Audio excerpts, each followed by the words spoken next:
A major update in the Gabby Petito case. Brian Laundrie's mother is breaking her silence to Fox News Digital after a disturbing burn after reading letter was found in her son's backpack. The love letter to her son read, "If you're in jail, I will bake a cake and put a file in it. If you need to dispose of a body, I will show up with a shovel and garbage bags." Here to react is Fox Nation host Nancy Grace. Nancy, very bizarre for a mother to say this. Yes, it is very bizarre. Now, Brian Laundrie's mother, Roberta, would have us believe that this is a portion of a longer letter, which I term a love letter from a mother to a son. But there's so many coincidences in it. The Laundries claim that this letter was written before Gabby was killed. But the Petito family begs to differ.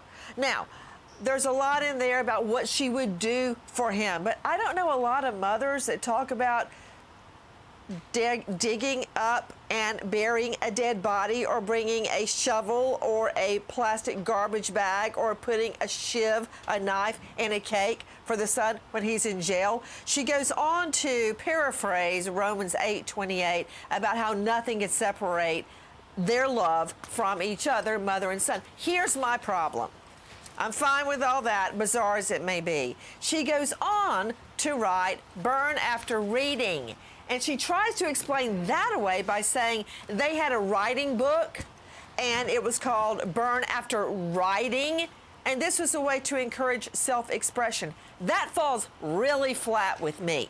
Now, the reality is this is part of a civil suit between the Petitos and the Laundries, not a criminal case. However, I wonder if authorities are looking at the Laundries in any capacity as to aiding and abetting or encouraging Laundrie's trek across the country, leaving Gabby's body behind. So far, no.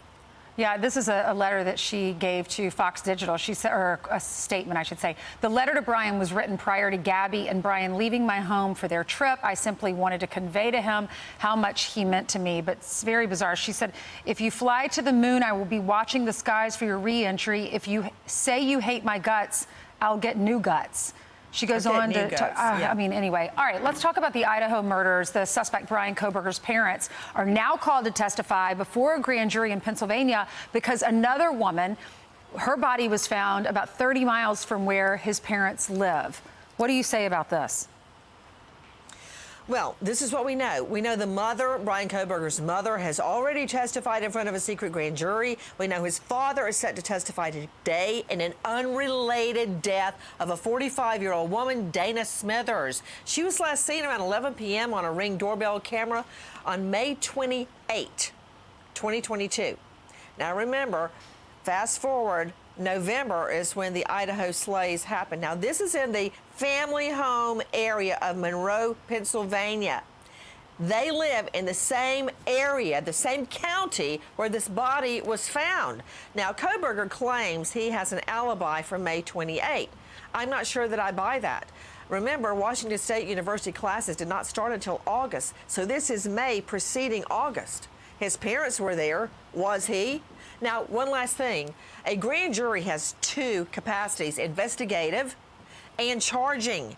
They may be investigating this to rule Kohberger out, but I find it very difficult to fathom why they would bring both of his parents in. And one last thing to all you parents out there.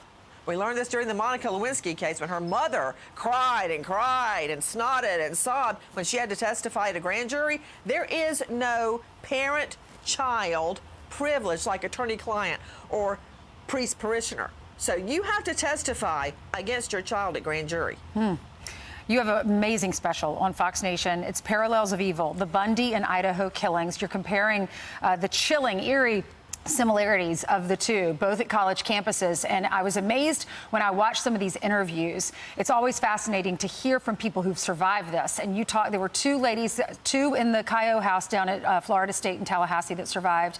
And then another lady in another house, after he was fleeing that home, he went to her house and stabbed her. Thankfully, her neighbors called 911 because she was in a coma. So she was stabbed in the head so many times. You interview, here's a little clip of Karen Pryor, one of his survivors.